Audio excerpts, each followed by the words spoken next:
Gentlemen, welcome to Life of Stephen Price.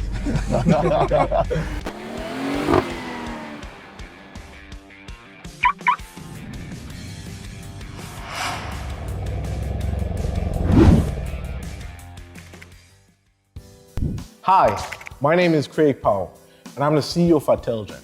I'm here to talk about our new series, The Road Taken, which features senior executives and CEOs driving a luxury car. Now, the CEOs go back to their high school and pick up the top students of the time, and during the ride, they discuss their road to success, share their experiences, and just give a lot of good advice over to the next generation. Now, episode 1 stars Stephen Price, the CEO of Flow. And for this journey, he goes back to George's and talks about how he had to hustle to get where he is now and the impact sports had on his life, and gives a whole heap of advice to these young students. Guys, are you ready? This is The Road Taken. Let's go on the road.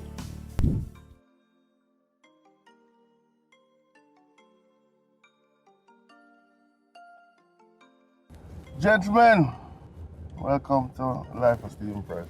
How was your life as a CEO? I think it's one of the most incredible experiences I've had. And I think one of the key things for me is just how it started. One of those stories of, I believe, of humility, I guess, if I look back on it and I think about it. Because I started as a call center agent at Cleveland Wireless, right? I grew in the business and eventually I left Cleveland Wireless at the time and went to work with my competition. After that, I'd always wanted to work in sports. And I got an opportunity from a gentleman who is sadly a championite, right? He employed me as his commercial director for ICC Cricket World Cup West Indies. After World Cup finished in 2007, did sell the competition, called me back right, to work with them. Then got an offer to come across to Cleveland Wireless at the time, back in 2010. I had the opportunity to manage the business and manage the retail side of the business. Crazy growth in that period, and there was a vacancy for CEO of the business. So what I did, applied for the role, went through a proper interview process and everything, and I was selected. And really, it's been an incredible 2 years since, you know. I mean, you have seen just what we've been able to do in terms of changing marketing, just disrupting mobile in terms of, you know, unlimited kind of plans, those kind of things. I guess it doesn't really matter where you start. It's just the work you do and the attitude you have towards it to get there. So. Yeah, definitely. If I talk about George's for a bit, I'm a graduate of class of 90. George's helped to mold me into the kind of individual I am, you know. It really is a school. I mean, you know, when you look at it, I mean, everything is founded in our motto, ad majorem Dei gloriam. Everything we do to the greater glory of God. And the fact is, it keeps you grounded spiritually, it keeps you focused as an individual, and helps to groom you into the kind of adult you are. We thought of George's as being one of those schools, you know, it's about discipline, this, that, but in the long run, you understand exactly what the teachings and what the teachers tried to do and how they tried to groom you into the person you are. Georgie stands out because we don't just take into consideration how smart you are per se, academic wise, but they want to make you and mold and shape you into a holistic man for not just the school but for society. So Malik, tell me about yourself. So, I'm in third form currently. I've topped the block for first, second, and third since I've entered George's. So I've created a name for myself in terms of academics. Okay. I'm a part of the robotics club. I was invited to join the national team too. And then we went to Dubai to represent Jamaica in a competition called First Global Challenge. For our first stop, we went to Western Sports in Tropical Plaza, where the boys got to talk to Stephen about their dreams and aspirations and some of the key role models in their life. Let's go. Follow your passions, especially your passion projects, because your passion projects can also be a hustle. Your passion projects can also help supplement the income, you know. And it's always important, never ever put yourself in a position where all your eggs in one basket. I do for you guys, right? I mean, other than working at Flow and being a country manager there, actually I'm a director of Dream Entertainment. You ever hear about them before? Put on the Dream Weekend. I put on Exodus Carnival. They put on the Dream, they put on the Dream Cruise, those things. So there's a little event planning side of me. And I guess it came out of sports and event management. Always look at business opportunities. You don't have to be in business to take advantage of business opportunities. What you have to do is always, from your perspective, who is solving a customer's problem for them? Who's your role model? I take inspiration from the people that are in my life, and I take that inspiration and use it to develop myself to be more like them and even surpass some of the standards that they set. So tell me some of them. So there are some people like Mr. Shaw at George's. My father is one. My mother, the Jamaica's robotics team. So Gavin, Samuels, and Paul Pono. While I was on the trip with them, there are some of the things that others would stop and say, this is it, I can't do anymore. They would push past those limits and make sure that we're understanding the material. So some of the things, that the patience that they have with us, as well as the understanding and compassion that they share, seek to harness those values and develop them. I would say my mom, because through everything that we've been through, despite the tribulations and everything, she has always been by my side, always encouraged me and instilled in me all the morals that I have now. Being a cricketer, my role model is Christopher Ingale. Sure you all know him. Yeah, well-known cricketer. Yes, he's a people's guy, and he really has shown me that cricket is not only a sport, but you can make a profession out of cricket. But other than Christopher Ingale, my mom and my dad, obviously two of my role models, because they've always been there for me through every step of the way. My brother and my mother have been 12 of my role models in my life. My brother, from the perspective of, he used to go to George's as well. He used to be on the Money Cup team. Always looked up to him as a footballer and what he's done, and just how he's lived his life. I mean, the fact is, he gives his life constantly to football.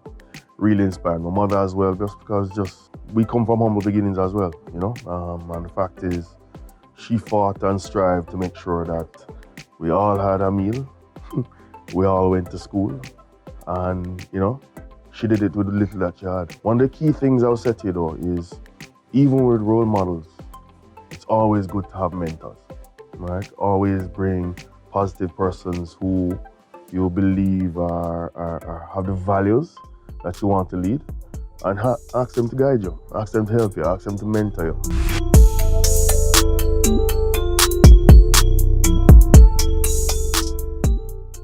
At Western Sports, we learned a lot about monetizing your passion and spoke about role models and looking for mentors.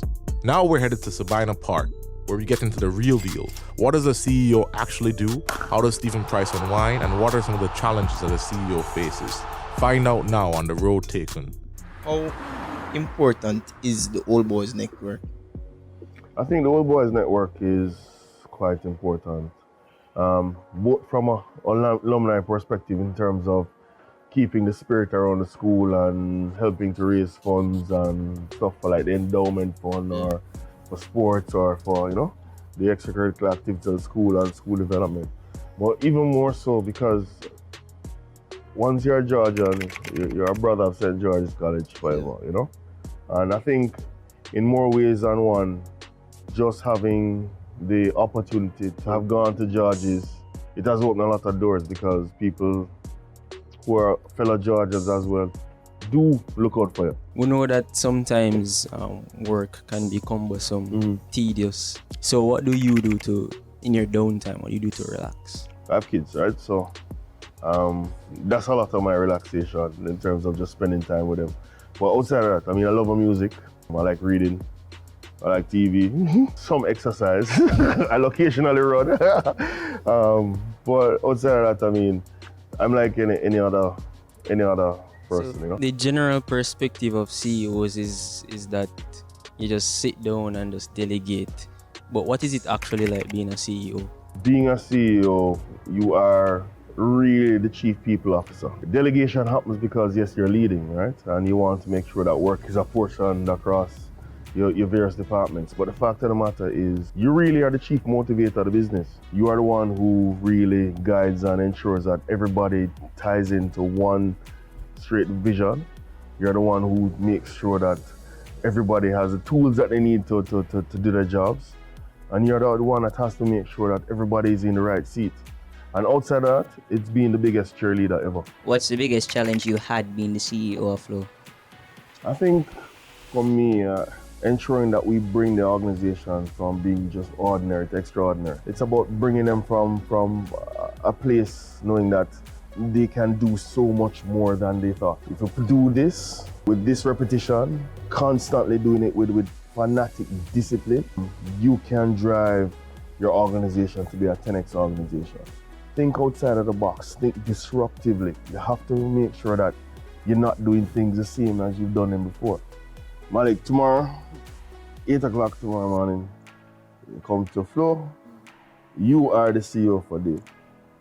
What do you think you do? What do you think that day would be like for you? First half of the day, would observe, collect some information, try build a business off of that. And second half of the day, just go through and do some things in here you can do with money. You know, go out, car, rental, clubs, some expensive stuff. Why am I have the chance? The party CEO this. CEO for the day, tomorrow morning at 8 o'clock. Tell them about your day. I'll utilize most of the day, I guess, to empower the youths, especially the ones that are disconnected, like the ghetto. So I guess I would use that position and just tell them that their best is always good enough, and that they should always believe in themselves, and that better will come from that. Yeah, if I was CEO of Flow for the day, I'll just get accustomed to the job and enjoy the fact that I have power. Yeah, and use the knowledge that I've learned being a CEO to implement into my own business ideas. Okay, cool. Thanks for coming along today. Right? It was really an inspiration just listening to you guys and just say that, boy, the college is in good hands. So Stephen, right? Did you enjoy your time on the show? I did. I enjoyed my time on the show. Now, would you recommend other CEOs to go on it? Definitely.